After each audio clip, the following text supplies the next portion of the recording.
He has a superpower to make women do this. Welcome back to I'll show you what Gartic phone is. You'll see. a non-stop recap. Today we'll be going over the sci-fi horror, The Unhealer. The movie opens on an old camping trailer driving through the woods at night. A man, Pfluger, emerges wearing a headlamp, literally Rick from Rick and Morty, and carrying a shovel. He steals a human bone from an ancient Navajo grave, and a bolt of magic shoots out of it, throwing him into the side of his vehicle. What y'all do today? After robbing the grave and getting zapped by magic, he drives away with an evil laugh. The next scene introduces Kelly being bullied outside a store by Kelly, you have a some of the jocks from his high school. If these, hold on. Scene introduces Kelly being bullied outside a store by some of the jocks. These sleeveless ass niggas are bullying me. This nigga has a button-up shirt with khaki shorts on. I swear to God, these niggas will never bully me a day in my life. This is disgusting. This nigga with an ugly ass swoosh cut is bullying you. Stop it. Go get a gun. From his high school. The jock. I'm not endorsing school shootings, but this is ridiculous. Kelly, lock in. Your name is Kelly, first of all. What nigga you know is named Kelly? Besides Kelly Oubre. He's the only sexy nigga named Kelly. Jocks bully him because he has an eating disorder called pica, which makes him want to eat things that are not food. His friend Dominique sticks up for him, but jocks put Kelly upside down in a trash can. Why would they do that? In front of the bitches as well? Look at this nigga with a pit stain, posing up, what are you gonna put this? You're gonna put this on your IG story? Why are y'all flicking up? Why are they flicking up, putting this nerd in this dweeb in the trash can? This is ridiculous. This movie sucks already. What did it get on Rotten Tomatoes? A 26? One of them pours soda on him. The jocks record it on their phones. The next day, Kelly isn't looking very well, and he realizes as he snacks on a pencil eraser from his locker, which has the word trash boy. Oh my gosh. Chat. Wait. Are me and Kelly twins? What's going on? Wait. Why does this nigga just have a cup of ramen noodles in his locker? Oh no. Written on it in big white. Am I a dweeb? Letters. I'm not no dweeb. I'm not eating no fucking pencil top eraser, so stop it. But the video of the jocks putting him in the trash can has spread around the school. All of the students are laughing at him. Kelly gets... How would y'all possibly know that's me? There's no face, no case. That's ridiculous. Sick because of his diet of ramen noodle lids and erasers. Kelly's mom... His mom low-key kinda bad though. Hold on. Mom calls a doctor to check in on him, but the doctor tells his mom that there's nothing he can do for him because Kelly needs psychological help, not just medical help. In the next scene, a crowd of people gather around Pfluger. It turns out he's a faith healer, and despite his snake oil shtick, his magic works and he can heal people. But unfortunately, he uses his power for gain, healing crowds of people for money. Expected. Pfluger calls an old woman to the front of the crowd to demonstrate. The woman has to use a walker because of the pain in her back. Ah, no, he trolling. That's his side piece. He's not getting me with this scam. Back and her legs. He heals her and she tosses her walker aside, proclaiming it's a miracle. The whole crowd cheers. This nigga's just After Jesus the crowd Christ. leaves, a Navajo man named Red Elk confronts Pfluger. Red Elk explains that he knows that Pfluger stole his powers from an ancient grave. He tells Pfluger that in time the magic will turn on him somehow and he will die because of it. A man named Pfluger very rudely refuses to heed Red Elk's warning and sets off to heal Kelly. Later that day, Pfluger visits Kelly's home and attempts to heal him, but dies in the process and passes his powers on to Kelly. After realizing his new powers, Kelly is much more confident in the next scene. He stands up to one. Oh my gosh. Alright, R.I.P. our old nigga. R.I.P. Rick from Rick and Morty. But this is one of the bullies? Dude, this nigga looks like he would get bullied. What does he do? What does he play, water polo? One of his bullies later that day. The bully tries hitting him, but only hurts himself in doing so. In frustration, the bully tries striking Kelly over the side of the head. He hurts himself. So he punched this nigga's abs, he punched this nigga's stomach, and he's hurt now? Doing so. Hold on. In frustration later that day. I know he has the Clark Kent fucking haircut, but he's not Superman. He's Superman all of a sudden? Alright, I'm gonna let it rock. I'm gonna let it play. The bully tries hitting him, but only hurts himself in doing so. In frustration, the bully tries striking Kelly over the side of the head with a piece of lumber and gives himself a concussion.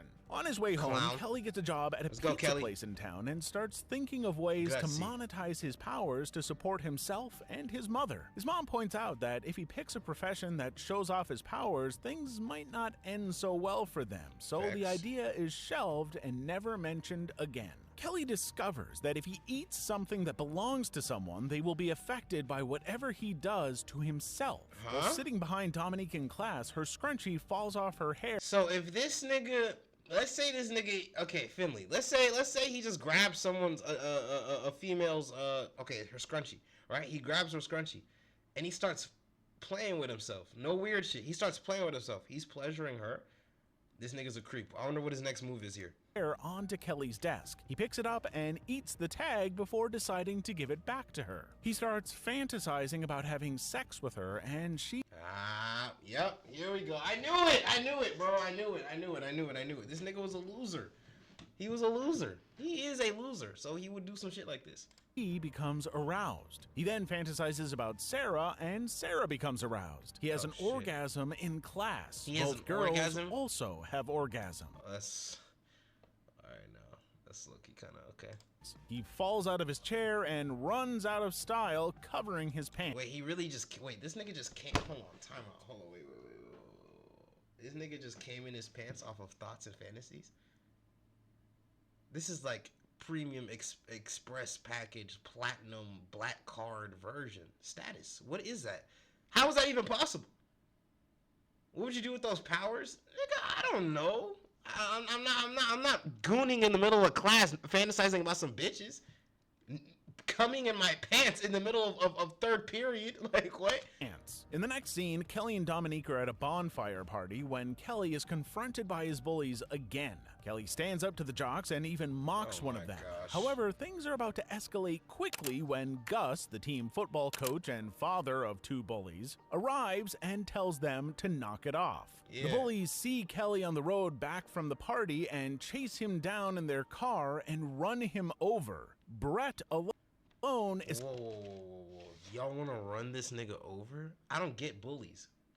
I think that's only in movies, though. Has there ever been a bully that's actually decided to kill the person they're bullying? What?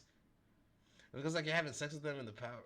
And chase him down in their car and run him over. Crazy. Brett alone is affected by the magic because he was the one driving. Jackass. The other bullies run away and Dominique and Sarah catch up to Kelly a few minutes later. Kelly explains to Dominique what happened. Hey, what's up, Sleep the Duh? Sleep the Duh?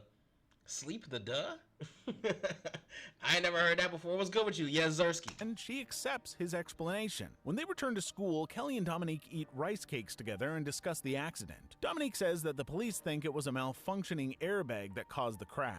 Kelly and Dominique begin to lay the groundwork for a romantic relationship when Dominique coaxes Kelly into asking her out. In the following scene, when Kelly is taking out the trash at his job at Gracie's Pizza Place, he is confronted about his powers by Red Elk. How does Red Elk know this nigga has powers?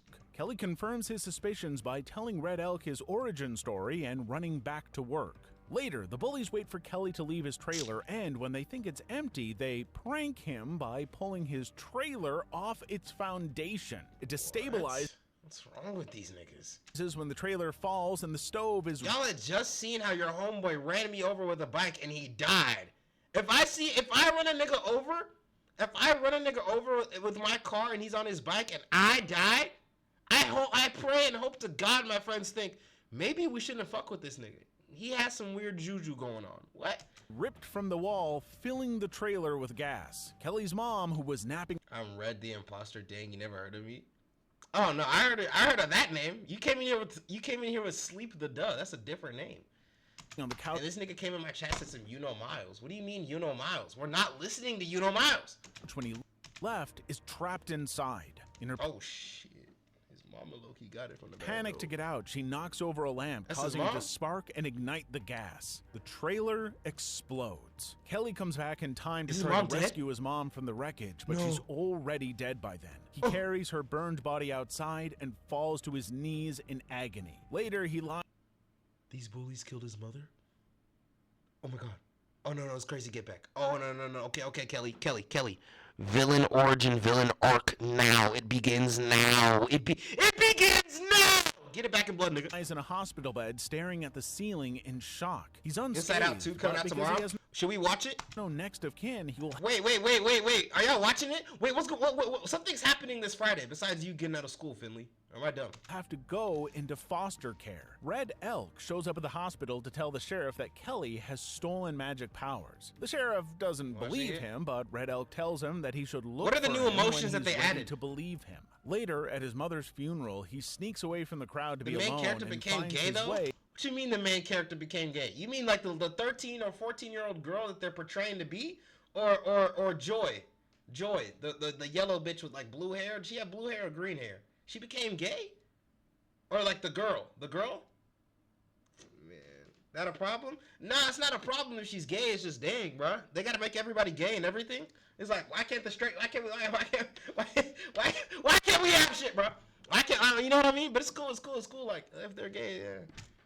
To Pfluger's grave. Dating a 19-year-old and she's 13, caps in the proof. Comes to see him. He tells her that he'll miss her but has to go into foster care. The two finally kiss and then part ways. Afterward, he eats a leaf from a weird plant growing on his grave and becomes violently ill. The sheriff tells him some information about his mother's death that points to foul play on the way to foster care. Kelly surmises from the details that the jocks who bully him must have done it. His suspicions are confirmed when the jocks drive past him. They flip him off and hurl insults at him. Kelly leaps out of the car. These niggas are going on a parade, celebrating, happy that they killed this nigga's mother. They burned her fucking body alive.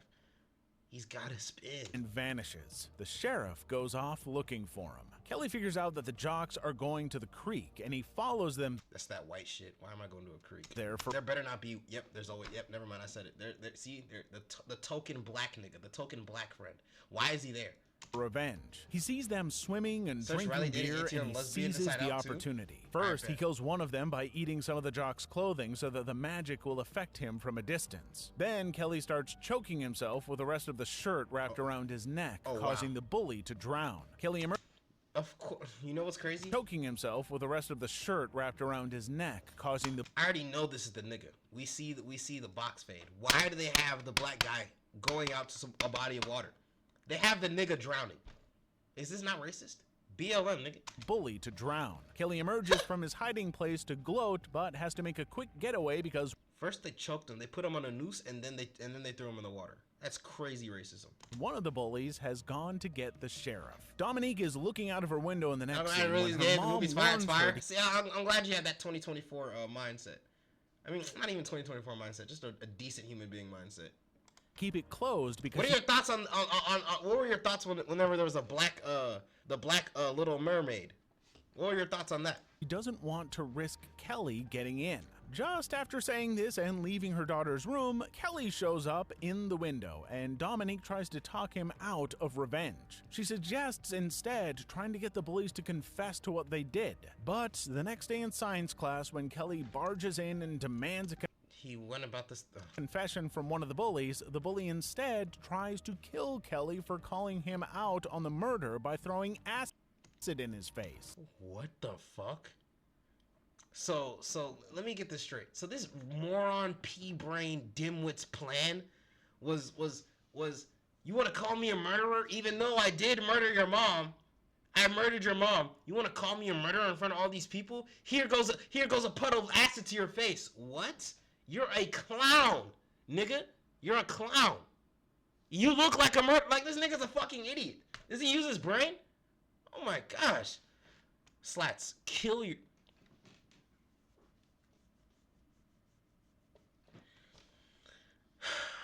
We're winning this game. I hope you know that. The jock's face melts instantly, and Kelly flees the scene. That night, Sarah, dating one of the jocks, tells him about what she saw at the funeral, with Kelly eating those weeds and getting sick. Together, they surmise that the weeds are Kelly's kryptonite and harvest some to use against him later. Later, Kelly confronts two of the jocks and their father, Gus, on the football field after stealing and eating some clothes from the back of the sheriff's car. He uses a power drill on himself to take out the jock's knees when he tries to spray him with a tank full of green liquid made of the grave weeds from before. Oh my fucking gosh. He took this nigga's ACL out. He was probably the star quarterback. Genius. Hey, I would have done it. You kill my mom, your ACL's gone. Your scholarship, your future, finished. He stopped. I'm gonna go make glizzies to celebrate. Are you Are you serious, gay boy? No, I'm trolling. Stops attacking because Dominique asks him to, and when he does, Gus, the jock's father, tackles the sheriff and steals his gun. The jock manages to spray Kelly and weaken him. What's your favorite movie? Apples the sheriff and steals his gun. The jock manages to spray Kelly and weaken him, after which he tells his... This is crazy pause. Are you serious? This nigga's getting splashed with green goo?